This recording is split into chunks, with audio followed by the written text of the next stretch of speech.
Hello दोस्तों, स्वागत है आप सभी का हमारे इस यूट्यूब चैनल पर।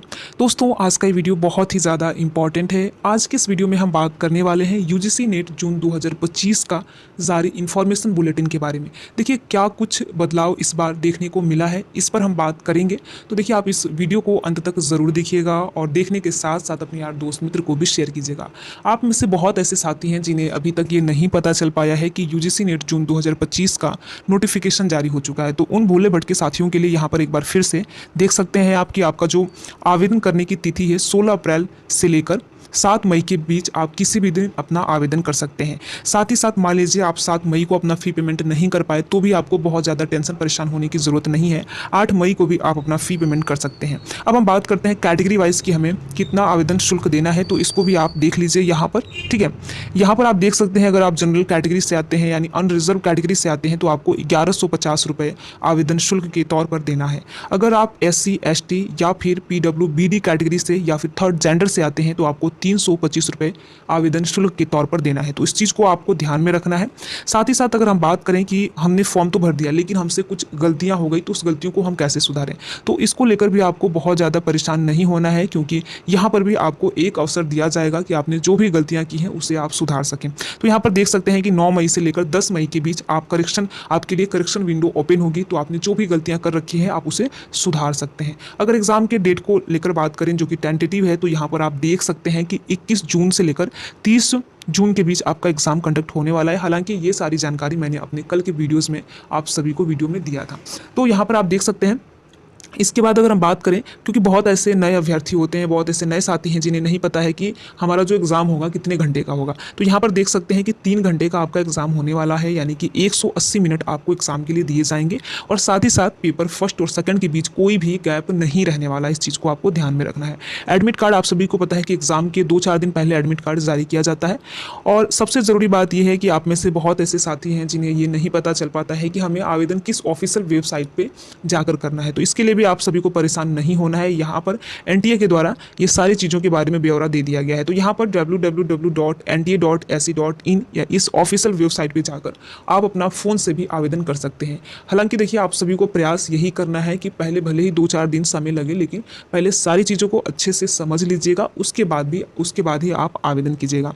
वैसे तो देखिए, इसको लेकर आवेदन कैसे करना है स्टेप बाय स्टेप करके हमारे चैनल पर भी आपको वीडियो बहुत ही जल्द देखने को मिलने वाला है। ठीक है, अब हम बात करते हैं। यहाँ पर आप देख सकते हैं, यहाँ पर आपका जो एग्ज़ाम है ऑनलाइन ही होने वाला है। तो यहाँ पर देखिए कुछ बदलाव हुए हैं। ये तो बेसिक जानकारी है जो कि आप सभी ने देखा भी होगा और मैंने भी अपने चैनल के माध्यम से बताया। लेकिन जो सबसे ज़रूरी ये है कि या इस बार क्या कुछ बदलाव हुआ है उसे जानना आपके लिए बेहद ही ज़रूरी है। तो इसीलिए देखिए, आपको वीडियो को अंत तक देखना है और देखने के साथ साथ अपने यार दोस्त मित्र को भी शेयर करना है। यहाँ पर देखिए, अगर आप जिस भी कैटेगरी जिस भी स्टेट में आते हैं, अगर आपकी जो कैटेगरी है तो यहाँ पर वही बताया गया है कि सेंट्रल वाला जो आपका सर्टिफिकेट है वही मान्य होगा। ठीक है, तो ये चीज़ तो आपको पता ही है। यहाँ पर आपको आवेदन देखिए डेबिट कार्ड क्रेडिट कार्ड से आपको अपना जो फ़ी पेमेंट है करना है। साथ ही साथ आपको आवेदन करने के लिए एक मोबाइल नंबर और एक ईमेल आईडी की ज़रूरत पड़ेगी, जो कि आप में से बहुत सभी के पास होगी, बहुत क्या सभी लोगों के पास होगी। यहाँ पर आपको फोटोग्राफ भी देख लेना है कि कितने KB में होना चाहिए, जिससे कि जब भी आप आवेदन करें आपको ज़्यादा परेशानी न हो। तो यहाँ पर आपको फ़ोटोज़ वगैरह सिग्नेचर वगैरह का भी देख लेना है कि कितने KB में चाहिए। ठीक है, इसके बाद हम कुछ ज़रूरी चीज़ों को और बात करते हैं। ठीक है, अब यहाँ पर आप देख सकते हैं ये सारी चीज़ों के बारे में दिया गया है। देखिए, अब जो सबसे ज़रूरी है, हम यहाँ पर चलते हैं चैप्टर फर्स्ट में, जो कि आप यहाँ पर देख सकते हैं। अब हम इसमें देख लेते हैं क्या कुछ बदलाव हुआ है। तो यहाँ पर देखिए, ये प्रीवियस ईयर के जैसा ही है। यहाँ पर आपको कोई भी एलिजिबिलिटी में बदलाव इस वाले में तो देखने को नहीं मिलेगा। अगर आप JRF क्वालिफाई करते हैं तो असिस्टेंट प्रोफेसर के लिए भी एलिजिबल है, PhD एडमिशन के लिए भी एलिजिबल है। अगर आप नेट क्वालिफाई करते हैं तो असिस्टेंट प्रोफेसर के लिए भी एलिजिबल माने जाएंगे और साथ ही साथ PhD में दाखिला के लिए भी आप यहाँ पर योग्य माने जाएंगे। लेकिन अगर आप ओनली PhD क्वालिफाई करते हैं तो आपको JRF की फेलोशिप नहीं मिलेगी, आपको असिस्टेंट प्रोफेसर आप नहीं बन सकते हैं। केवल और केवल आप यहाँ पर PhD में एडमिशन ले सकते हैं। तो इस चीज़ को आपको ध्यान में रखना है।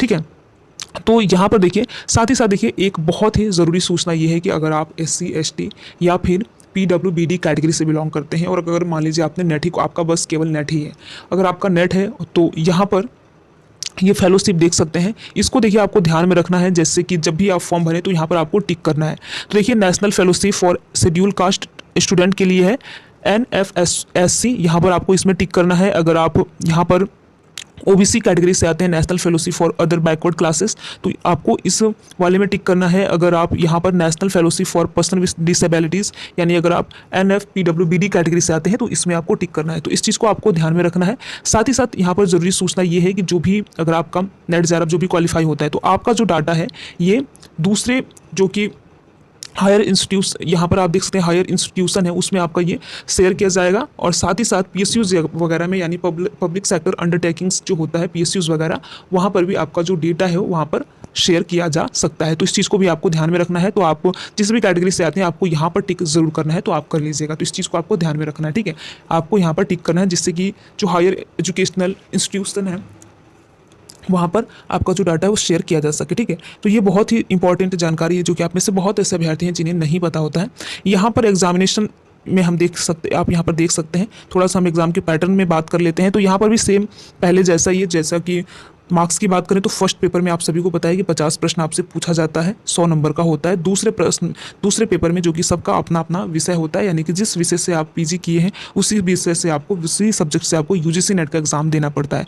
तो यहाँ पर उस विषय से 100 प्रश्न पूछे जाएंगे जो कि 200 नंबर का होगा। साथ ही साथ देखिए यहाँ पर 3 घंटे का आपका टोटल यहाँ पर पेपर रहने वाला है और कोई भी नेगेटिव मार्किंग यहाँ पर नहीं देखने को मिलेगा। तो इस बात को भी आपको ध्यान में रखना है। कंप्यूटर बेस्ड ही टेस्ट है, यानी कि CBT मोड में ही आपका एग्जामिनेशन कंडक्ट होगा, ठीक है। और सिलेबस भी आपका पहले जैसा ही रहने वाला है। मीडियम आप जो भी जिस भाषा में कंफर्टेबल हो उस भाषा का चुनाव आप कर सकते हैं, हिंदी इंग्लिश दोनों भाषा में आपका जो एग्जाम है कंडक्ट होने वाला है।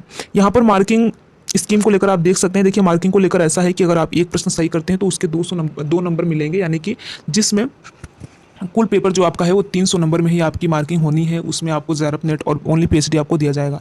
तो आपको सारे प्रश्न करने हैं। इससे आपको ये फ़ायदा होगा कि मान लीजिए कोई प्रश्न ड्रॉप होता है, अगर आपने वो प्रश्न किया है तो आपको उसके 2 नंबर मिलेंगे, यानी एक प्रश्न 2 अंकों का है तो आपको 2 अंक मिलेंगे। तो इसलिए आप सारे प्रश्नों को ज़रूर कीजिएगा, चाहे आए चाहे मत आए, ठीक है। तो इस चीज़ को आप ध्यान में रखेंगे, जिससे कि अगर आपका प्रश्न ड्रॉप होता है, उस क्वेश्चन को अगर NTA के द्वारा ड्रॉप किया जाता है तो उसके मार्क्स आप सभी को मिल सके। तो इस चीज़ को आपको ध्यान में रखना है। अब आगे हम चलते हैं एलिजिबिलिटी क्राइटेरिया में। देखिए एक बहुत बड़ा बदलाव हुआ है जो कि आप सभी को समझना काफ़ी ज़रूरी है। तो यहाँ पर देखिए अगर आप क्वालिफाइंग एग्जामिनेशन की अगर हम बात करें तो यहाँ पर आप देख सकते हैं कि अगर आप जनरल कैटेगरी से आते हैं, EWS कैटेगरी से आते हैं जो तो 55% आपके अंक पोस्ट ग्रेजुएशन में होना चाहिए, ठीक है। तो इस चीज़ को आपको ध्यान में रखेंगे। लेकिन अगर आप OBC कैटेगरी से आते हैं, SC ST या फिर PWBD कैटेगरी से आते हैं तो आपका 50% अंक होना चाहिए और केवल जनरल और EWS के लिए 55% अंक PG में चाहिए। तो इस बात को आपको ध्यान में रखना है। बाकी यहाँ पर आरक्षण का पूरा लाभ मिलने वाला है, इस चीज़ को आपको ध्यान में रखना है, ठीक है। अब हम बात करते हैं जो बदलाव हुआ है। और साथ ही साथ देखिए अगर जिस भी विषय से आपने PG किया है, यहाँ पर आप देख सकते हैं जिस विषय से आपने PG और UG किया है उसी विषय से आपको UGC नेट का एग्जाम देना कंपलसरी है, ठीक है। तो इस चीज़ को आपको ध्यान में रखना है। अगर मान लीजिए आपका जो विषय है UGC नेट का जो एग्जामिनेशन वाला जो उस पेपर में नहीं है तो आप उससे जो संबंधित हैं उसमें भी आप एग्ज़ाम दे सकते हैं। तो इस चीज़ को आपको ध्यान में रखना है, ठीक है। तो ये ज़रूरी है कि जिस विषय से आपने PG किया है उस विषय से ही आपको UGC नेट का एग्ज़ाम देना है। यहाँ पर एक चीज़ आप देख सकते हैं, अगर आपने 4 ईयर का कोई ग्रेजुएशन UG कोर्स कर रखा है, यहाँ पर साफ देख सकते हैं ये एक बहुत बड़ा बदलाव है। देखिए इसको समझना काफ़ी ज़रूरी है, एक बहुत बड़ा बदलाव हुआ है। इसकी जानकारी मैंने आप सभी को पिछले वीडियो के माध्यम से भी दिया था, लेकिन इसमें कुछ चीज़ें हैं जो बदली हुई हैं इस बार, उसको आपको ध्यान में रखना है। तो यहाँ पर देखिए अगर आपने UG 4 ईयर का कर रखा है, यानी अगर आपने कोई भी कोर्स 4 ईयर का कर रखा है UG का, तो और उसके साथ ही साथ आपके 75% मार्क्स हैं तो आप UGC नेट का एग्ज़ाम दे सकते हैं। सबसे अच्छी बात ये है और सबसे बड़ा बदलाव ये है कि किसी भी सब्जेक्ट में आप एग्ज़ाम दे सकते हैं। तो इसके लिए जिस भी विषय से आप UGC नेट का एग्ज़ाम देंगे उसी विषय से आपको PhD करना अनिवार्य है। तो इस चीज़ को वो सभी अभ्यर्थी ध्यान देंगे जिन्होंने 4 साल का UG कोर्स कर रखा है और UGC नेट एग्ज़ाम देने के बारे में सोच रहे हैं। तो आपको ध्यान में रखना है कि आप किसी भी विषय से UGC नेट का एग्ज़ाम दे सकते हैं और जिस विषय से आप UGC नेट का एग्ज़ाम देंगे उसी विषय से आपको PhD करना पड़ेगा। साथ ही साथ एक और बहुत ही महत्वपूर्ण चीज़, अगर आप UGC नेट क्वालिफाई करते हैं तो आपको असिस्टेंट प्रोफेसर बनने के एलिजिबल नहीं माने जाएंगे अगर आप 4 साल का कोई आपने ग्रेजुएशन कोर्स कर रखा है। इसके लिए या तो आपको PhD कंप्लीट करनी पड़ेगी असिस्टेंट प्रोफेसर के लिए, या फिर अपनी PG डिग्री कंप्लीट करनी पड़ेगी। इस चीज़ को आपको ध्यान में रखना है। अगर आप 75% स्कोर नहीं किए हैं अपने UG में तो आपका जो ई सर्टिफिकेट है वो मान्य नहीं होगा। तो इस चीज़ को आपको ध्यान में रखना है, स्पेशली जो 4 ईयर का जिन्होंने कोई ग्रेजुएशन कोर्स कर रखा है। बाकी देखिए लगभग सारी चीज़ें आपको यहाँ पर सेम दिखने को मिलेगी। और एक चीज़ और है कि अगर आप अपने लास्ट ईयर में हैं तो आप, अगर आप पीजी के लास्ट ईयर में हैं तो आप यूजीसी नेट का एग्ज़ाम दे सकते हैं। तो इस चीज़ को आपको ध्यान में रखना है। तो यहाँ पर देखिए जो 4 ईयर वाले अभ्यर्थी हैं उनको बहुत ऐसी चीज़ें हैं जो नहीं पता चल पाती हैं, तो इस चीज़ को आपको ध्यान में रखना है। बाकी अन्य किसी भी चीज़ में आपको बदलाव देखने को नहीं मिलेगा। यहाँ पर असिस्टेंट प्रोफेसर में आप देख सकते हैं, अगर आप नेट सेट एसलेट हैं तो आप असिस्टेंट प्रोफेसर का जो एग्ज़ाम है वो दे सकते हैं। अगर आप CSIR नेट एग्ज़ाम क्वालिफाई हैं तो भी आप असिस्टेंट प्रोफेसर का जो एग्ज़ाम होता है उसे आप दे सकते हैं, ठीक है। बाकी देखिए मैंने सारी चीज़ों जो भी चीज़ें हैं एग्ज़ाम के संबंध में उससे बताने का प्रयास किया है।